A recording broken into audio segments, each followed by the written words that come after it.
Passion.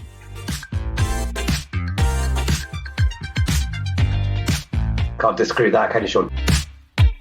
I'm going to slightly disagree here because passion is great, but actually what drives success, part of success in the early days, is storytelling.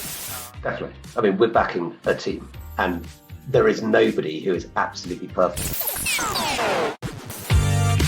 A real understanding of why what they're doing is important and the vision, and a real understanding of what's happening at the moment, which for me means numbers. And I really think the ability of a founder to articulate why they're doing something, what they're going to accomplish with the money, the big vision, the ability to communicate on a person-to-person level is hugely important. The best founders we've ever backed can really tell an amazing story to the investor about why they should be putting money into the company. Yeah, so I guess, the simple answer is we've invested into Soul Founders a number of times through the 40-odd investments that Pro Founders has made. So obviously, we're not opposed to it. But that said, I think we would probably rather see a group coming together, a team coming together. And part of it is because being a founder is really tough, and having someone to commiserate with and bounce ideas off is important.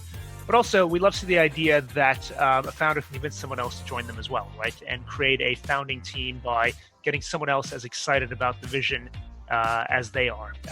So I think, preference is to a founding team. Now, the makeup of that team is a question: what kind of skills do you want to have? We have a responsibility. We as investors have a responsibility when they're sole founders that we need to step in almost as the kind of other half of a double act. Double acts do work much, much better. Sean's dull, I'm funny. I do numbers, Sean doesn't. It works better. I mean, one of the things, we invest, as you know, in tech companies, so we're big fans of having some tech expertise. Again, we have done deals when it's not, but tech expertise is part of the founding team.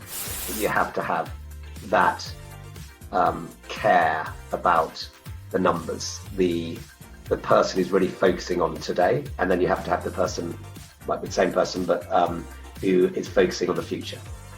I personally don't think you need to have, for example, a marketing person. You can bring that in.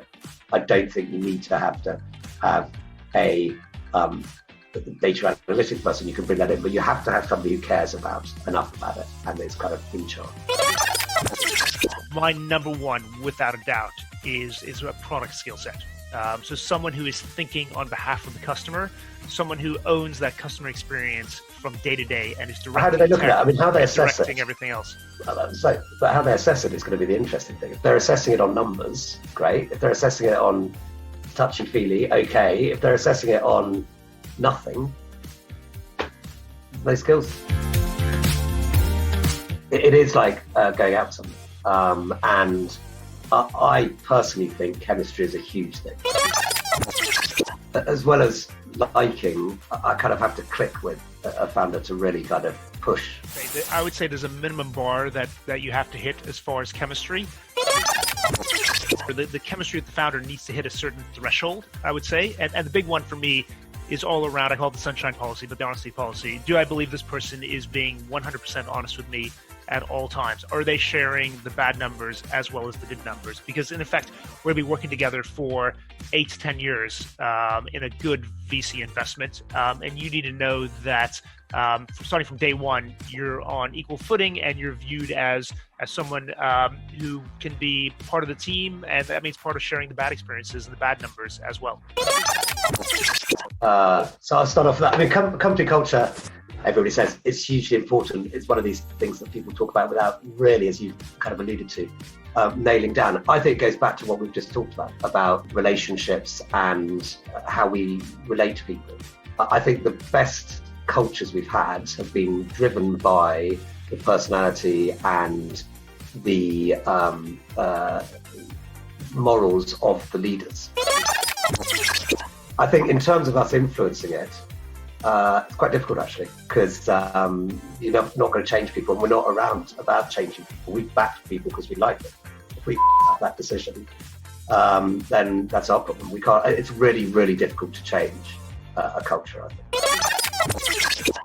Yeah, so in my view, it's not a sales pitch because it's actually storytelling. It's the ability to sell someone on where the business is going to be. Fairy tales are storytelling. Fairy tales is storytelling. So is being a founder at times. It's definitely a fairy tale in the early days, right? There's a long way to go.